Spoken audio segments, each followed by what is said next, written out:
Air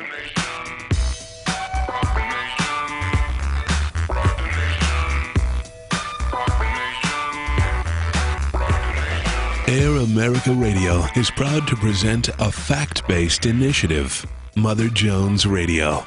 Great reporting, straight up. Here's your host, Angie Coiro. Welcome to another jam-packed Mother Jones radio show. I'm Angie Coiro. We'll talk about the top student activists in the country as recognized by Mother Jones magazine. We'll get into a new book, The Best War Ever, and a new movie, Jesus Camp. First and foremost, we feature a conversation with Gore Vidal. That's coming right up.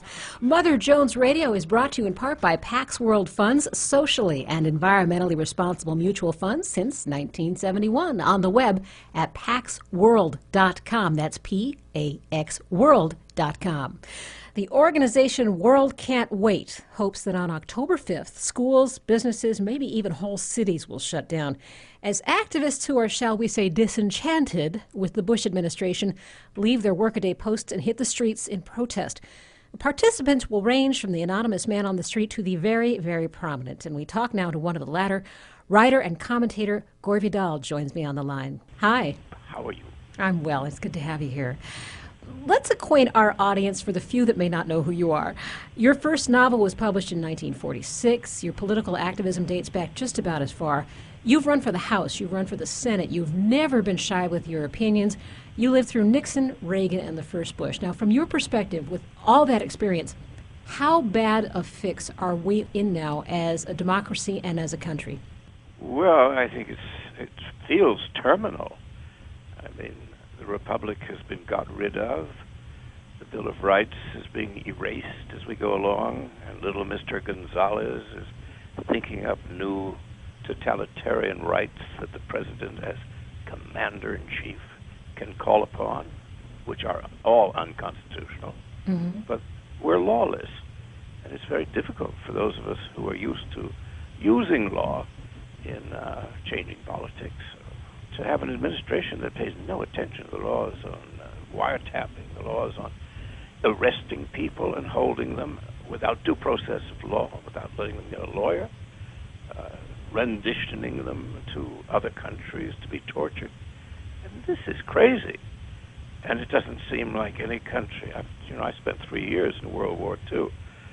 If I had thought then, when I got out, that 40, 50 years later, whatever it has been, a long time, that we would have an administration like this, I would have said, oh, come on, this is bad science fiction.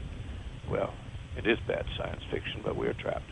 However, I think on October 5th, if enough people get out there in March, a message will be sent.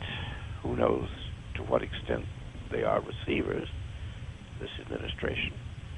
But they are in love with several huge lies about themselves. I mean, we hear the little president say, I'm a wartime president, I'm a wartime president, yeah, I'm a wartime president. Well, he's not a wartime president. Why doesn't somebody stop him? You can't be a wartime president without a war. To have a war, you need a country. You just can't go and smash up other countries like Iraq, who have done us no harm. You then become an aggressor. You become a gangster. This is happening in Iraq, happened in Afghanistan. Now they seem to be planning to do it again in Iran. Well, what surprises me with what you're saying is that you still have faith then in the power of protest. We've already seen previous protests against the war, against the Bush administration, and they're consigned to the second page of the newspaper, maybe with a photograph or two. And what makes you think that this can still have impact? It'll get to a point. The Vietnam demonstrations didn't have much at first. And suddenly the moment came, which came as a surprise. Of all people, Wall Street marched against Lyndon Johnson's war. And when that happened, Johnson withdrew from presidential politics. Now, this one's too dumb to know when his day is done. And the people who are behind him are making billions and billions of dollars out of their Halliburtons and so on. They've got to hang on to these wars and extend them as much as possible. So where Johnson was a pretty sensible politician, these people are kind of crazed used car dealers who are just going to grab everything and wreck the country and then leave and just say, well, you're on your own now. We're off to Tahiti. No, I think demonstrations do quite a lot. Also, since the media is so poisonous and so absolutely in their hands, I mean, the media just praises everything. They take everything the president says seriously. And, of course, the dreadful vice president, who is in love with torture such as I've never seen. I mean, a real SM administration is going on. Every time they do the things that they do, sensible people, of which there are a great many in the United States, and many of them who practice law and politics and so on, they say, well, this can't last because he's gone too far. Apparently his momentum is such that he just goes on to the next war and says it's to save us from terrorism. They're not saving us from anything. They are going to make sure that we are totally enslaved. So what do you mean to do with the world once you get it? Well, I think they want to leave a wreckage behind. They wrecked 2 countries in the Middle East, which done no harm to the United States, and couldn't do anything. Lied to the American people. Was it 70% think that Saddam Hussein had something to do with 9/11? Mm-hmm. He didn't have anything to do with it. Well, you were talking to interviewer David Barsamian, and you said that what it would take to stop Bush would be economic collapse. Well, I think that's at hand. In fact, I have been, I can't say exulting, because one does not exult at the country's financial collapse, since we're all involved in that. But yes, indeed it will.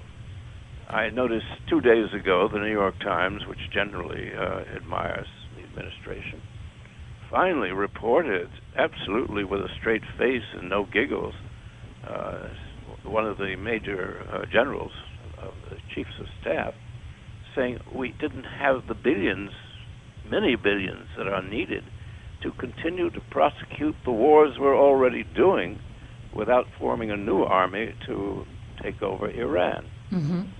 Now, when the Times prints that, I went through all the papers. Not many of them wanted to deal. The Wall Street Journal didn't deal with it, and they're supposed to be interested in money. But I think that the economic collapse is here. There isn't any money for anything left. Well, with that lack of money and with the increase in protests, do you think it's possible we as a country can stave off jumping into Iran, or is the Bush administration still retaining enough power that they go ahead and start that war too? Well, I think they're well into it in a sense, though it hasn't been declared officially. All things were coming together a few months ago. Now they knew some of the things to do to stop it. One was the price of gas had gone so high. Well, all they have to do to bring that down is go into the federal oil reserves, which are saved for the military in case of some terrible attack upon us by a real enemy. That would be interesting. And then, of course, when that happens, when the price of gas is impossible, we're just at the beginning of the collapse in the housing market all over the country. I am sitting here chatting to you from Southern California. On all sides of me, the boom in housing are very apparent. But that proves to be the only capital Americans of the middle class have, is their house. Once that ceases to be of value, once they cannot get a second mortgage in order to pay off the $2 or $3 trillion that they owe to credit cards, then you're going to see a rebellious nation who will simply say these people must go. And on October 5th, we hope to begin the dialogue, to put it politely, which would lead to that successful termination. Can we talk about the dialogue around what's happening with the Bush administration? And I know that you've used the word imperialism. I know that the World Can't Wait website doesn't shy away from very strong labels. One of the issues our country is facing right now is difficulty in dialoguing from one side of an issue to another. Do you think there's a danger to the language that's used when we have labels like imperialism or throwing Bush out, et cetera? Do you think that that's something that increases the polarization? Well, if it does, good. But can you get anything done in a polarized country? Well, you can't get anything done in this one. Very good point. Nothing useful. It has to be polarized. At least half the people must realize that they have a totally incompetent government. Forget its corruptness and forget its general wickedness around the world. We are the great aggressor everywhere. And we pretend, oh, it's always we're in danger. You're not supposed to mention Hitler, but that is exactly what Hitler used to do with the Germans. Oh no, the Czechs are killing all the Germans in Sudetenland. We must go in and occupy them for their own good. And we do exactly the same game, and it's just as ugly when we do it as when he did it. Gore Vidal, thank you very much. Thank you. Writer and commentator Gore Vidal, who's participating in the World Can't Wait October 5th protests in cities throughout the United States. Coming up, the new book on Bush propaganda, The Best War Ever, and Jesus Camp, the documentary. I'm Angie Coiro. This is Mother Jones Radio.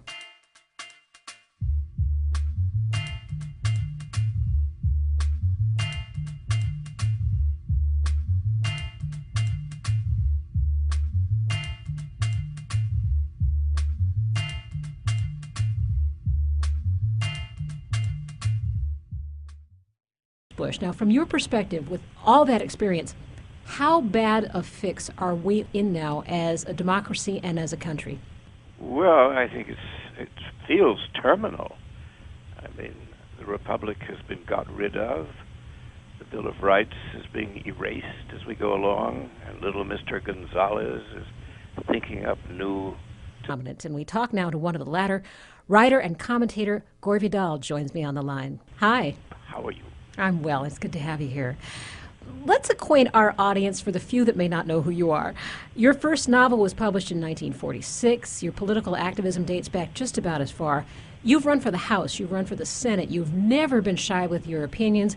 You lived through Nixon, Reagan, and the first...